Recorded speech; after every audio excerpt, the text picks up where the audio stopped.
എല്ലാവർക്കും ഒരു പുതിയ വീഡിയോയിലേക്ക് സ്വാഗതം. അപ്പം എല്ലാവർക്കും ഇഷ്ടപ്പെടുന്ന റെസിപ്പി ആയിട്ടാണ് വന്നിരിക്കുന്നത്. എല്ലാവർക്കും എല്ലാ നോൺ വെജ് പ്രിയർക്ക് ഇഷ്ടപ്പെടുന്ന റെസിപ്പിയാണ്, ചിക്കൻ ഫ്രൈ റെസിപ്പിയാണ്. ജസ്റ്റ് ഇത് ചെറിയൊരു വീഡിയോ ആണ്. ഒരുപാട് ദിവസങ്ങളായി ഞാനൊരു വീഡിയോ എല്ലാം ചെയ്തിട്ട്. ഈ പുതിയ വീഡിയോയിൽ എല്ലാവർക്കും സ്വാഗതം. ഇതെല്ലാവരും ഇഷ്ടപ്പെടുന്നുണ്ടെങ്കിൽ എല്ലാവരും സബ്സ്ക്രൈബ് ചെയ്യണം, ലൈക്ക് അടിക്കണം. അപ്പോൾ എല്ലാ ചങ്കന്മാരും ചങ്കത്തികളും പുതിയ വീഡിയോയിലേക്ക് സ്വാഗതം.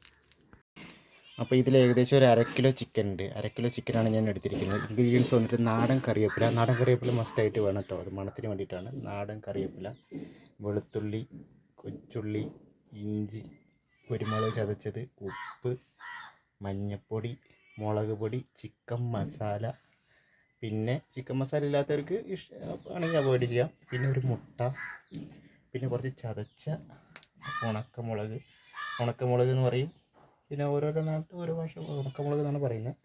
പിന്നെ ഉപ്പ്, വെളിച്ചെണ്ണ, വെള്ളം വേണമെങ്കിൽ സ്വല്പം വെള്ളം. ഇതിലിപ്പോൾ കോൺഫ്ലവർ പൊടിയൊക്കെ ഷോപ്പുകളിൽ ഉപയോഗിക്കും. നമ്മളിപ്പോൾ വീട്ടിലാകൊണ്ട് അത് ഉപയോഗിക്കുന്നില്ല. ഓക്കെ, അപ്പോൾ നമ്മൾ ചിക്കൻ ഫ്രൈ ഉണ്ടാക്കാനുള്ള ഈ മസാലക്കൂട്ടെല്ലാം മിക്സ് ചെയ്ത് വെച്ചിരിക്കുകയാണ്.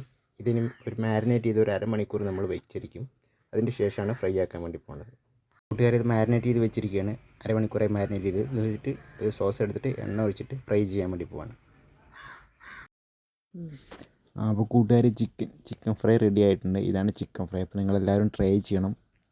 തീർച്ചയായിട്ടും കമൻറ്റ് ചെയ്യണം, സബ്സ്ക്രൈബ് ചെയ്യണം. അപ്പോൾ ഇത്രയൊക്കെ എനിക്ക് പറയാനുള്ളൂ. അടുത്ത വീഡിയോയിൽ വീണ്ടും കാണുവരെ എല്ലാവർക്കും ബൈ.